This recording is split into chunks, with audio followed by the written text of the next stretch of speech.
Hello दोस्तों, तो जैसा कि पिछले एपिसोड में हमने देखा कि गू फैमिली का कमांडर यहाँ पर जुनीर को अपने साथ लेकर जाने के लिए आया हुआ था, जबकि साथ ही साथ वो ज़ावियन को भी अरेस्ट करना चाहता था। इसीलिए हम देखते हैं कि ज़ावियन उसे 1 वर्सेस 1 फाइट के लिए चैलेंज कर देता है, जहाँ पर कमांडर गुरूर में आकर ज़ावियन के साथ फाइट करने शुरू हो गया। दूसरी तरफ ज़ावियन तो उसे काफी ज्यादा बेइज्जत करते हुए बहुत ही बुरी तरीके से पीट कर हरा देता है, जिसके बाद आखिरकार हमने देखा कि जुनीर भी यहाँ ज़ावियन को अलविदा करते हुए वापस से अपनी गू क्लैन चली गई थी। ज़ावियन जुनीर के जाने से पहले उससे वादा करता है कि वो उसे एंशिएंट क्लैन में लेने के लिए जरूर आएगा, लेकिन साथ ही साथ वो ये बात भी अच्छे से जानता रहा कि अभी के लिए मैं इतना सारा ताकतवर नहीं, इसलिए मुझे खुद पर मेहनत करनी होगी। और ताकतवर होने के लिए ज़ावियन को 3000 बर्निंग फ्लेम चाहिए, जो कि इस वक्त फिलहाल के पास मौजूद है।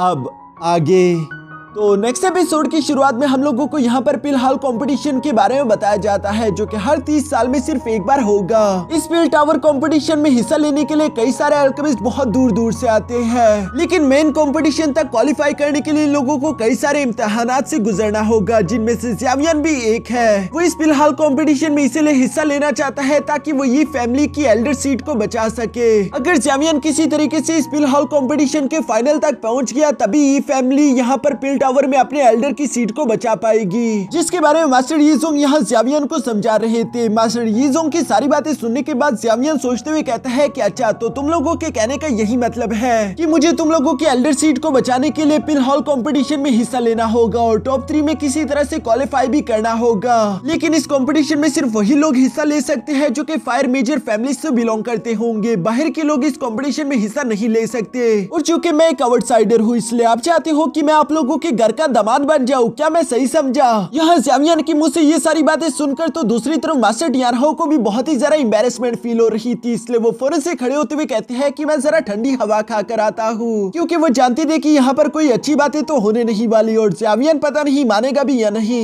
मास्टर टियानहो को यूं शर्मा कर वहाँ से भागता हुआ देखकर तो सब लोगों को हंसी आ रही थी, लेकिन अभी भी ज़ावियन अपने सवाल का जवाब नहीं ढूंढ पा रहा था। इसलिए मास्टर यीजोंग ज़ावियन से कहते हैं कि तुम्हें इतना सारा सोचने की कोई जरूरत नहीं, एक बार पील टावर में हम लोगों की एल्डर सीट इस बार बच जाए, फिर हम लोगों के पास पूरे 30 साल होंगे और इस 30 सालों में यकीनन हम लोग दोबारा से अपनी फैमिली को ताकतवर कर लेंगे। और एल्डर सीट मिलने के बाद तुम चाहो तो तुम यहाँ से जा सकते हो। अगर तुम्हें ये फैमिली के साथ कोई ताल्लुक नहीं रखना तो कोई बात नहीं, हम तुम्हें नहीं रोकेंगे। लेकिन दूसरी तरफ ज़ावियन को ये बात बिल्कुल भी अच्छी नहीं लगती। वो जवाब देते हुए कहता है कि मैं एक बड़ा आदमी हूँ, कोई बच्चा नहीं हूँ। दूसरी तरफ जिनलेन भी अब काफी जरा बड़ी है, वो कोई बच्ची नहीं। सोचो उसका फ्यूचर हस्बैंड अगर ये बात बिल्कुल भी एक्सेप्ट ना कर पाया, उसकी इज्जत का क्या होगा? सब लोग उसका मजाक उड़ाएंगे। दूसरी तरफ जिनलेन तो पहले से ही ज़ावियन को बहुत ज्यादा एडमायर करती थी। वो आगे की तरफ आते हुए कहती है कि मुझे बस सिर्फ यही चाहिए कि मेरी ये फैमिली सरवाइव कर ले, फिर बदले में अगर मेरी रेपुटेशन खराब भी हो जाती है तो मुझे इस बात से कोई फर्क नहीं पड़ेगा। प्लीज ज़ावियन हमारी मदद करो।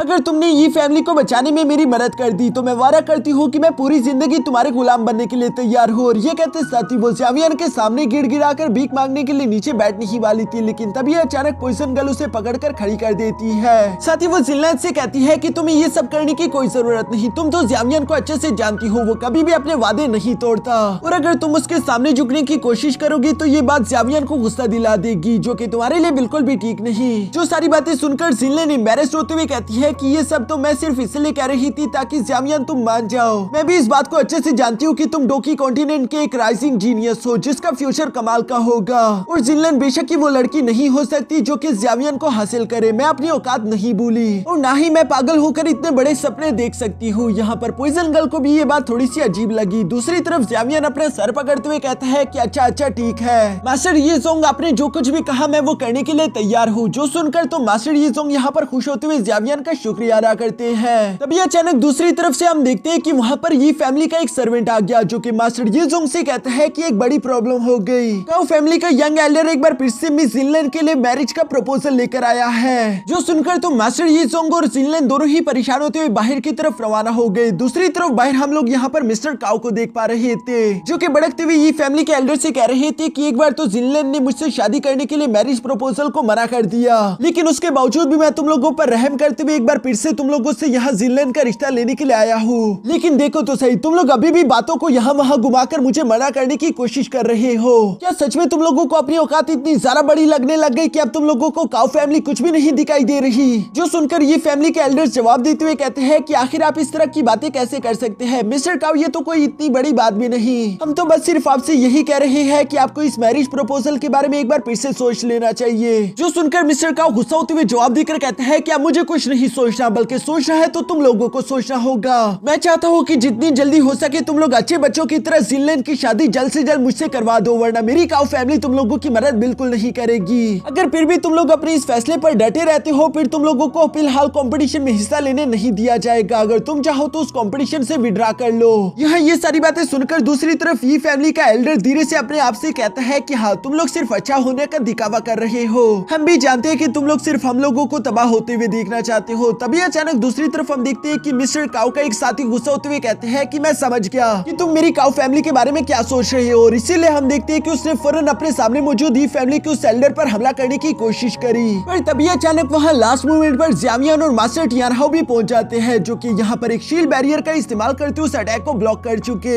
साथ ही साथ ज़्यावियन मुस्कुराकर जवाब देते हुए कहता है कि काउ फैमिली तो काफी जरा इज्जतदार है, लेकिन ये बिल्कुल भी अच्छी बात नहीं। क्या तुमने सुना नहीं कि ये फैमिली ये रिश्ता नहीं करना चाहती? तुम आखिर जबरदस्ती कैसे कर सकते हो? ये तो बहुत ही जरा बेशर्मी वाली बात है। दूसरी तरफ मिस्टर काउ यहाँ पर ज़्यावियन और उसके साथ मौजूद पॉइजन गर्ल और मास्टर टियानहाओ को देखकर कहता है कि अच्छा, तो 2 डोज़ुन लेवल के मास्टर्स, यही वजह है कि अब ये फैमिली इतनी जरा उछलने लगी, क्योंकि उनके पास 2 डोज़ुन लेवल के वॉरियर्स जो आ चुके हैं। जबकि साथ ही साथ मिस्टर काउ यहाँ ज़्यावियन की तरफ देखते हुए कहता है कि यकीनन तुम वही लड़के ज़्यावियन होंगे जिसने ये सिटी में आकर काफी सारा प्रॉब्लम्स खड़ी करी। मैंने पिछले कुछ दिनों में तुम्हारी बहुत सारी बातें सुनी है। जो सुनकर दूसरी तरफ ज़्यावियन भी मिस्टर काउ से सवाल करते हुए पूछता है कि आखिर तुम कौन हो? ये सुनकर तो मिस्टर काउ काफी जरा फ्लेक्स करते हुए बताता है कि मैं काउ फैमिली का 7th grade alchemist cow Dan हूँ। जो सुनकर ज़्यावियन उसका मजाक उड़ाते हुए कहता है कि काउ डैन क्या बेहुदा नाम है। ये सुनकर तो दूसरी तरफ मौजूद काउ डैन को काफी जरा गुस्सा आ गया। वो भड़कते हुए कहता है कि ज़्यावियन, मैं जानता हूँ कि तुम्हें लड़ना आता है, बेशक हमारी cow family glacier river valley जितनी पावरफुल तो नहीं, लेकिन फिर भी तुम मेरी यूं बेइज्जती नहीं कर सकते। मैं जानता हूँ कि तुम ग्लेशियर वैली को सिर्फ इसी वजह से हरा पाए क्योंकि तुम्हारे साथ ये डोज़ुन लेवल के मास्टर्स मौजूद थे। जबकि साथ ही साथ काउ डैन यहाँ पर पॉइजन गर्ल और मास्टर टियानहाओ से कहता है कि सीनियर, मैं आप दोनों की बहुत ज्यादा रिस्पेक्ट करता हूँ। प्लीज अगर हो सके तो आप लोग इस मैटर के बीच में ना आइएगा। अगर आप लोग ऐसा करते हैं तो फ्यूचर में मेरी काउ फैमिली आप लोगों को किसी तरह की भी एलेक्सर को प्रोवाइड कर सकती है। आप बस सिर्फ हमसे कॉन्टेक्ट करके मांगो।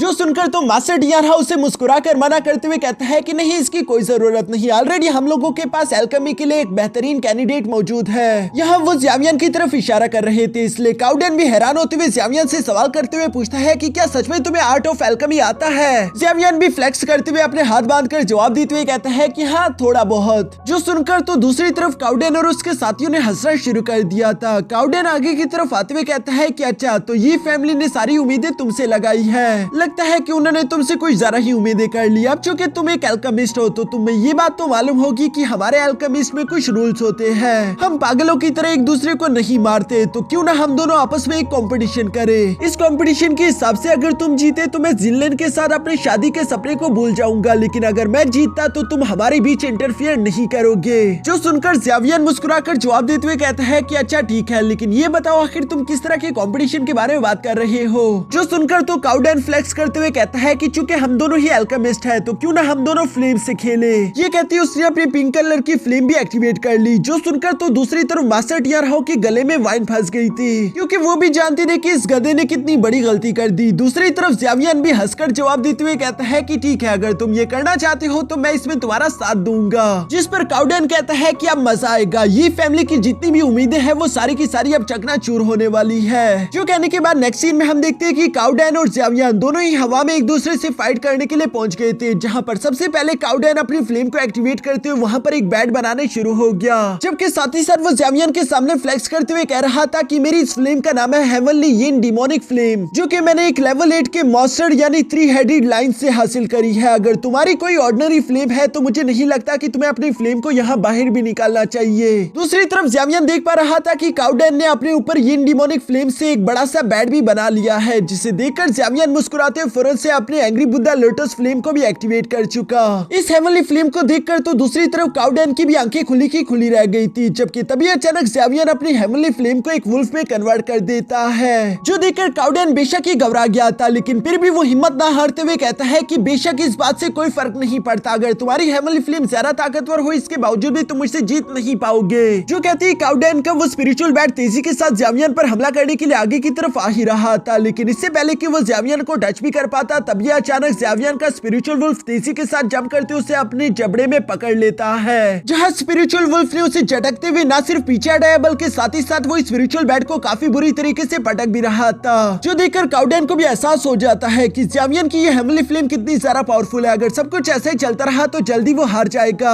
इसलिए वो फैसला करता है कि उसे वहाँ एक और स्पिरिचुअल बीस्ट समन करना होगा, क्योंकि इस तरह से तो वो नहीं जीत सकता। ये सब सोचते हुए काउडेन ने वहाँ पर एक पिल का इस्तेमाल करते हुए आखिरकार अपनी यिन डिमोनिक फ्लेम से एक और बीस्ट भी वहाँ पर समन कर लिया। जो दोनों बीस्ट मिलकर तीसरी के साथ आगे की तरफ बढ़ते हुए ज़ेवियन के स्पिरिचुअल वुल्फ पर अटैक कर रहे थे, लेकिन दूसरी तरफ स्पिरिचुअल वुल्फ भी बहादुरी के साथ उन दोनों का अकेले ही मुकाबला कर रहा था। और यहाँ इस फाइट को देखकर ऐसा बिल्कुल नहीं लग रहा कि ज़ेवियन का ये स्पिरिचुअल वुल्फ हार जाएगा। नीचे की तरफ मौजूद मास्टर यी जोंग भी ये देखकर सरप्राइज होते हुए कहते हैं कि वाकई में काउडेन की ये दोनों स्पिरिचुअल बीस्ट काफी ज्यादा ताकतवर है। अगर यहाँ ज़ेवियन के पास हेवनली फ्लेम के अलावा कोई नॉर्मल फ्लेम होती तो अब तक ये दोनों स्पिरिचुअल बीस्ट उसे चीर पाड़ चुके होते। दूसरी तरफ हम देखते हैं कि ऊपर की तरफ काउडेन को भी ये फाइट देखकर काफी ज्यादा गुस्सा आ रहा था और वो किसी भी हाल में जीतना चाहता है। इसलिए उसने अपनी फुल स्ट्रेंथ का इस्तेमाल करते हुए अपनी यिन डिमोनिक फ्लेम से आखिरकार वहाँ पर दो और बीस्ट भी समन कर लिए, जिनमें से एक स्पाइडर बीस्ट और एक स्नेक बीस्ट था। अब चूंकि यहाँ मैदान में काउडेन के 4 बीस्ट हो चुके थे और दूसरी तरफ ज़ेवियन का एक ही वुल्फ था, इसलिए हम देखते हैं कि वो चारों बीस्ट उस वुल्फ पर भारी पड़ने लगे। जो चारों बीस्ट मिलकर स्पिरिचुअल वुल्फ को हिट करते हुए ज़ेवियन की तरफ पटक देते हैं, लेकिन दूसरी तरफ वो बहुत ही मुश्किल के साथ सही लेकिन खुद को संभाल चुका। ज़ेवियन को अभी भी गुस्सा नहीं आ रहा था, लेकिन दूसरी तरफ काउडेन यहाँ ज़ेवियन पर हंसते हुए कहता है कि लड़के तुम्हें समझना चाहिए, अगर 2 बीस्ट से मेरा काम नहीं हो रहा तो 4 से ही सही, लेकिन मैं आज हर हाल में तुम्हें हरा कर रहूंगा। वैसे भी मेरे दोस्त ये फ्लेम की जंग है, यहाँ पर क्वालिटी मैटर नहीं करती बल्कि क्वांटिटी मैटर करती है। अगली बार अगर तुम्हारा किसी अल्केमिस्ट से सामना हो तो मेरी इस बात को याद रखना, यकीनन ये फ्यूचर की फाइट में तुम्हारे काम आएगा। जो सुनकर ज़ेवियन धीरे से कहता है कि अच्छा, यानी कि तुम क्वांटिटी की बात कर रहे हो। ये कहते साथ ही ज़ेवियन ने अपनी ग्लेज फ्लेम एक्टिवेट कर ली, जहाँ पर हम देखते हैं कि वो अपने पास से कुछ मेडिकल पिल्स की शीशियां भी बाहर निकालते हुए एक्सप्लोड कर देता है, जो कि ज़ेवियन को थोड़ा सा एक्स्ट्रा एनर्जी प्रोवाइड कर चुका था। और इसी वजह से हम देखते हैं कि ज़ेवियन ने आसमान में पूरे 10 पोर्टल क्रिएट कर दिए थे, यानी कि ज़ेवियन इस वक्त यहाँ पर 10 तरह के बीस्ट को समन करने वाला है। ये देखकर तो सामने की तरफ मौजूद काउडेन की पैंट गीली हो चुकी थी। वन की तरफ मास्टर यी जोंग और बाकी के सब लोग भी ये देखकर बहुत ही ज्यादा हैरान थे, किसी को भी अपनी आंखों पर यकीन नहीं आ रहा था। तभी अचानक हम देखते हैं कि ज़ेवियन ने वहाँ पर 10 से भी ज्यादा फ्लेम बीस्ट समन कर लिए थे, जो कि ज़ेवियन के साथ आकर खड़े हो जाते हैं और वो सबके सभी बहुत ज्यादा पावरफुल महसूस हो रहे थे। इसलिए काउडेन के साथी हैरान होते हुए कहते हैं कि आखिर ये किस तरह का इंसान है, इसलिए एक टाइम पर यहाँ 10 से भी ज्यादा फ्लेम बीस्ट बना लिए, आखिर इसकी सोल पावर कितनी ज्यादा खतरनाक होगी। दूसरी तरफ मास्टर यी जोंग भी यहाँ पर खुद से यही सवाल कर रहे थे कि आखिर यहाँ पर ये सब हो क्या रहा है। तभी अचानक दूसरी तरफ ज़ेवियन भी अब गुरूर में आते हुए यहाँ काउडेन से कहता है कि अभी तक तुम्हारी इतनी औकात नहीं हुई कि तुम मुझसे फ्लेम फाइट कर सको। जो सुनकर सामने की तरफ मौजूद काउडेन ज़ेवियन से कहता है कि मैं जानता हूँ कि ये फ्लेम बीस्ट बिल्कुल भी असली नहीं हो सकते, जरूर ये नकली है। जो कहती है काउडेन ने अपने फ्लेम बीस्ट को तीसरी के साथ ज़ेवियन पर हमला करने का बोल दिया था। दूसरी तरफ हम देखते हैं कि ज़ेवियन भी अपने फ्लेम बीस्ट को अब रोकता नहीं। पूरे मैदान में यहाँ पर दोनों तरफ से ये फ्लेम बीस्ट तेजी के साथ एक दूसरे की तरफ बढ़ते हुए फौरन एक दूसरे से टकरा गए, जिसकी वजह से वहाँ पर एक बहुत बड़ा फ्लेम ब्लास्ट हो गया। जिस फ्लेम ब्लास्ट का एनर्जी इफेक्ट काफी ज्यादा खतरनाक था। काउडेन तो इस एनर्जी इफेक्ट को बर्दाश्त ही नहीं कर पाता और इसी वजह से वो उड़ते हुए फौरन से जमीन पर आ गिरा, जहाँ उसके साथी उसे संभालने की कोशिश करते हैं। दूसरी तरफ ज़ेवियन के दोस्त ये देखकर काफी ज्यादा खुश हो गए थे। जिल्लिन तो खुश होते हुए कहती है कि हम लोग जीत गए। तभी दूसरी तरफ ज़ेवियन भी काउडेन से सवाल करते हुए पूछता है कि क्या तुम्हारा हो गया या अभी तुम मुझसे लड़ना चाहते हो। जो सुनकर काउडेन अपने मुंह पर लगे हुए खून को साफ करते हुए कहता है कि बेशक अभी मैं हार चुका हूँ, लेकिन तुम लोगों को इतना ज्यादा खुश नहीं होना चाहिए, क्योंकि फिलहाल कंपटीशन में एक बार फिर से हम लोगों का सामना होगा और मैं तुमसे वादा करता हूँ कि मेरी काउ फैमिली इस बेइज्जती को बिल्कुल नहीं भूलेगी। जो कहने के बाद काउडेन के साथियों से यहाँ से ले जाते हैं, लेकिन दूसरी तरफ ज़ेवियन को तो इस धमकी से जरा सा भी फर्क नहीं पड़ता। मगर मास्टर यी जोंग परेशान होते हुए कहते हैं कि काउडेन की ये धमकी बिल्कुल भी अच्छी नहीं, क्योंकि मैं जानता हूँ कि काउ फैमिली के पास उनकी विच अल्केमिस्ट है, जो कि बिल्कुल भी ठीक नहीं। तभी अचानक हम देखते हैं कि ज़ेवियन भी यहाँ मास्टर यी जोंग के सामने आ गया था, जहाँ पर वो सवाल करते हुए कहता है कि आपने क्या कहा। जिस पर मास्टर यी जोंग जवाब देते हुए कहता है कि काउ फैमिली के पास एक लड़की है जिसका नाम काउ यिंग है। वो सिर्फ 7 साल की थी जब वो एक अल्केमिस्ट बनी। फिलहाल काउ यिंग के इस टैलेंट को पहचान गया था, इसलिए उन्होंने काउ यिंग को अपना कोर डिसाइपल बना लिया। मुझे लगता है कि काउ यिंग अब तक एक लेवल 7 की अल्केमिस्ट बन चुकी होगी, जबकि शायद वो उससे आगे भी पहुंच चुकी हो। इसलिए मुझे लगता है कि ज़ेवियन आने वाले कंपटीशन में तुम्हें और ज्यादा सावधान रहना होगा। दूसरी तरफ जामियान को तो किसी से भी डर नहीं लगता, इसलिए वो ज्यादा परवाह नहीं करता। इसके बाद नेक्स्ट सीन में हम देखते हैं जहाँ पर ये फैमिली यहाँ पिल हॉल की तरफ जा रही थी। जिस शेंगडन सिटी की तरफ जाने के लिए ये लोग वार्म होल का इस्तेमाल कर रहे थे। सिर्फ यही नहीं बल्कि वहाँ पर और भी कई सारी फैमिलीज जा रही थी। जबकि जामियान पिछले 20 दिन से फ्लाइंग शिप के रूम में बैठकर कल्टीवेशन प्रैक्टिस कर रहा था, इसलिए जिनलिन को उसकी परवाह हो रही थी। वो यहाँ पर कहती है कि जामियान ने पिछले 20 दिन से कुछ खाया पिया नहीं, क्या वो ठीक भी होगा? जिस पर पॉइजन गर्ल जवाब देते हुए कहती है कि फिक्र मत करो, जामियान के लिए ये नॉर्मल बात है। तभी अचानक हम देखते हैं कि एयरशिप के रूम के अंदर से काफी ज्यादा एनर्जी अनलीश हो गई, जिसे महसूस करते हुए मास्टर डियान हाउ कहते हैं कि ये एनर्जी तो उनका भी ये कहना ही था। कि तभी अचानक जामियान रूम का दरवाजा ओपन करते हुए कहते हैं कि ये मेरी सोल पावर एनर्जी है। यहाँ पर हम देखते हैं कि जामियान ने अपना आउटफिट चेंज कर लिया था, जिसमें वो काफी ज्यादा कूल और हैंडसम लग रहा है। पॉइजन गर्ल भी आगे की तरफ बढ़ते हुए जामियान से कहती है कि आखिरकार तुम सर्कुलेशन से बाहर आ गए। दूसरी तरफ मास्टर डियान हाउ जामियान से सवाल करते हुए कहते हैं कि ये तुम्हारी सोल पावर, ऐसा लगता है जैसे कि तुमने अपने सोल पावर में ब्रेक थ्रू कर लिया। जो सुनकर तो जामियान को कुछ भी समझ नहीं आता। मास्टर डियान हाउ से समझाते हुए कहते हैं कि मुझे लगता है कि तुम शायद स्पिरिचुअल रैल्म तक पहुंच चुके होंगे। असल में ऐसा कहा जाता है कि एंशिएंट टाइम में ऐसे भी कुछ तरीके थे जहां पर आप अपनी सोल को भी कुछ कल्टीवेशन मेथड्स का इस्तेमाल करते हुए लेवल ब्रेक थ्रू करवा सकते हो, जो कि आप बढ़ते वक्त के साथ खो चुके हैं। मैंने सुना है कि अगर आप अपने सोल कल्टीवेशन करोगे तो इससे आपकी सोल पावर और बाकी की कल्टीवेशन भी काफी ज्यादा फास्ट हो जाएगी। दूसरी तरफ जामियान अपने मन में यही सोच रहा था कि आखिर मास्टर डियान हाउ को ये सब कैसे मालूम हुआ। लेकिन मास्टर डियान हाउ भी तो मास्टर याओलो की तरह एक महान कल्टीवेटर थे, इसलिए उन्हें मालूम था। और वो जामियान से कहते हैं कि यकीनन तुम्हें सोल कल्टीवेशन के बारे में तुम्हारे मास्टर ने सिखाया होगा। जिस सोल कल्टीवेशन मेथड के टोटल 4 लेवल्स होते हैं। यहाँ पर जामियान उनकी बात सुनकर मास्टर याओलो को याद करता है और ये बात बिल्कुल सच थी। इसके बाद हम देखते हैं कि आखिरकार ये लोग ट्रेवल करते करते यहाँ डैन रेल्म तक पहुंच गए थे, जो जगह तो काफी ज्यादा बड़ी थी। जामियान भी उस जगह को देखकर हैरान हो गया, क्योंकि उसने बिल्कुल भी एक्सपेक्ट नहीं किया था कि पिल हॉल इतना ज्यादा बड़ा होगा। जिस पर मास्टर यीजोंग जवाब देते हुए कहता है कि पिल हॉल 2 हिस्सों में डिवाइडेड है, जिसे आउटर रेल्म और इनर रेल्म के नाम से जाना जाता है। फिलहाल हम लोगों को आउटर रेल्म में कुछ असाइनमेंट्स पूरे करने होंगे, जिन असेसमेंट्स की मदद से ये मालूम हो पाएगा कि तुम किस लेवल के अल्केमिस्ट हो। साथ ही साथ तुम्हें पिल हॉल की तरफ से एक सर्टिफाइड बैच भी दिया जाएगा, जो कि मेन पिल कंपटीशन के लिए काफी ज्यादा इंपॉर्टेंट है। जो सारी बातें सुनकर जामियान पॉइजन गर्ल से कहता है कि तुम लोग जाकर शॉपिंग करो, मैं और मास्टर यीजोंग जाकर वो सर्टिफाइड बैच लेकर आते हैं। ये कहते ही जामियान मास्टर यीजोंग के साथ वहाँ से रवाना हो गया, जहाँ पर ये लोग एक हॉल के अंदर आ जाते हैं। इस हॉल के अंदर पहले से भी कई सारे फैमिली के अल्केमिस्ट मौजूद थे, जो कि अपने सर्टिफाइड बैच को लेने के लिए आए हुए थे। जैसे ही वहाँ पर जामियान और मास्टर यीजोंग इंटर हुए, तभी अचानक वहाँ पर बाई फैमिली की एक बूढ़ी आंटी उनका मजाक उड़ानी शुरू हो गई और वो हंसते हुए कहती है कि देखो ये कौन आया, यीजोंग। मैंने बिल्कुल नहीं सोचा था कि ये फैमिली इतनी ज्यादा नकारा हो जाएगी कि उनके पास कोई नहीं बचेगा और उन्हें बाहर से किसी की मदद लेनी होगी। जो सब कहते हैं वो जामियान के बैच की तरफ भी देखती है, जो कि सिर्फ एक लेवल 4 के अल्केमिस्ट का बैच था। इसलिए वो और जरा हंसते हुए यहाँ जामियान का मजाक उड़ाते हुए कहती है कि यीजोंग, अगर तुम्हें किसी को लाना भी था तो कम से कम कोई अच्छे लड़के को तो लेकर आते। ये तो बहुत ही ज्यादा नकारा है, ऐसा लग रहा है जैसे ड्रैगन्स और फिनिक्स के बीच एक गधा आ चुका हो। यहाँ मास्टर यीजोंग जामियान से कहते हैं कि ये लोग बाई फैमिली के लोग हैं, इन पर ज्यादा ध्यान मत दो, इन्हें इग्नोर करो। लेकिन दूसरी तरफ बाई फैमिली की वो बुढ़ाऊ आंटी और साथ ही साथ उसके चेले यहाँ पर यूं ही मास्टर यीजोंग और जामियान का मजाक उड़ाते हुए हंसते जा रहे थे। जामियान को भी ये सब देखकर आखिरकार गुस्सा आ गया, इसलिए वो कहता है कि ये बेवकूफ कुछ ज्यादा ही शोर नहीं कर रहे। जो सुनकर तो बाई फैमिली की वो बुढ़ाऊ आंटी माइंड कर गई, उसे अपनी बारी ये बातें बर्दाश्त नहीं हो पाती, इसलिए वो भड़कते हुए फौरन से जामियान पर हमला करते हुए कहती है कि बदतमीज लड़के, आखिर तुम्हारी हिम्मत कैसी हुई। लेकिन तभी अचानक वहाँ लास्ट मोमेंट पर पिल हॉल का एक एल्डर पहुंच गया था, जिसका नाम हार्ली है। वो एक शील्ड का इस्तेमाल करते हुए फौरन उस बुढ़ाऊ को ब्लॉक करते हुए पीछे हटा देता है, जहाँ वो कह रहा था कि ये पिल हॉल है, यहाँ पर तुम लोग इसी तरह से फाइट नहीं कर सकते। जो सुनकर बाई फैमिली की वो बुढ़ाऊ यहाँ पर हंसते हुए कहती है कि लड़के तुम काफी जरा खुशनसीब हो। दूसरी तरफ मास्टर हार्ली इन सब लोगों को बताता है कि मैं इस असेसमेंट का इंचार्ज हूँ, इसलिए ये कहते साथ ही मास्टर हार्ली ने वहाँ पर फौरन कुछ अरेज एक्टिवेट कर दी, जहाँ पर वो इन लोगों से कहता है कि बाकी के तुम लोग इस प्रोसेस के बारे में तो जानते ही होंगे, अपने हिसाब से किसी भी लेवल के अरे को चूज करते हुए ट्रायल को देना शुरू कर दो।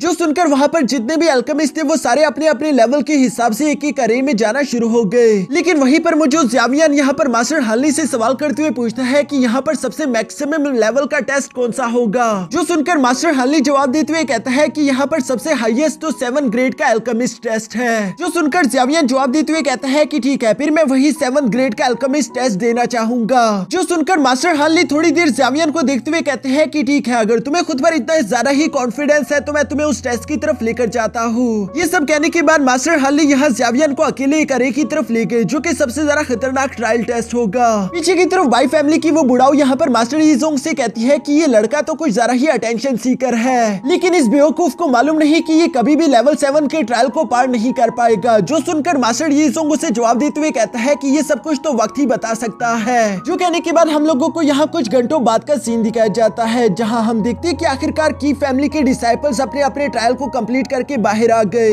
इवन की बाई फैमिली के वॉरियर्स भी अपने 6th ग्रेड अल्केमिस्ट ट्रायल को पार करके बाहर आ चुके थे और इन दोनों को ही सर्टिफाइड बैच मिल चुके हैं। बाई फैमिली की इस बुढ़ाऊ को तो अपने बच्चों पर इसीलिए काफी ज्यादा प्राउड महसूस हो रहा था, क्योंकि उसके बच्चे काफी ज्यादा ताकतवर निकले। जबकि जाने से पहले वो यहाँ पर मास्टर यीजोंग को ताना मारते हुए कहती है कि ज़ावियन कभी भी लेवल 7 के ट्रायल को पार करके बाहर नहीं आ पाएगा। लगता है कि वो मुंह छुपाकर कहीं पर बैठ गया, इसलिए तुम भी इंतजार मत करो। जल्दी 5 मेजर फैमिलीज में से ये फैमिली को निकाल दिया जाएगा और तब मैं तुम लोगों को देख लूंगी। जो कहने के बाद वो हंसते हुए यहाँ पर मास्टर यीजोंग का मजाक उड़ाकर वहाँ से जाने ही वाली थी, लेकिन तभी अचानक हम देखते हैं कि लेवल 7 का ट्रायल भी कंप्लीट हो चुका था और ज़ावियन यहाँ मास्टर हार्ली के साथ उस अरे से बाहर आ जाता है। दूसरी तरफ ज़ावियन के पास लेवल 7 का सर्टिफाइड बैच देखकर तो उस बुढ़ाऊ को अपनी आंखों पर यकीन ही नहीं आ रहा था। वो हैरान होते हुए कहती है कि आखिर ये कचरा लेवल 7 का अल्केमिस्ट कैसे बन गया, मुझे बिल्कुल यकीन नहीं आ रहा। दूसरी तरफ मास्टर हार्ली ज़ावियन से माफी मांगते हुए कहते हैं कि ज़ावियन हमें माफ कर दीजिए, हम जानते हैं कि आपका टैलेंट और भी ज्यादा महान है, लेकिन यहाँ पर सिर्फ लेवल 7 से ज्यादा हाई लेवल का ट्रायल था ही नहीं। जो सुनकर तो उस बुढ़ाऊ के पैरों तले और भी ज्यादा आग लग गई थी। वो गुस्सा होते हुए उल्टा अपने ही बच्चों को डांटते हुए उन्हें कचरा बोलना शुरू हो गई। साथ ही साथ वो भड़कते हुए अपने बच्चों से कहती है कि चलो अब यहाँ से, आखिर तुम लोग मेरा मुंह क्या देख रहे हो।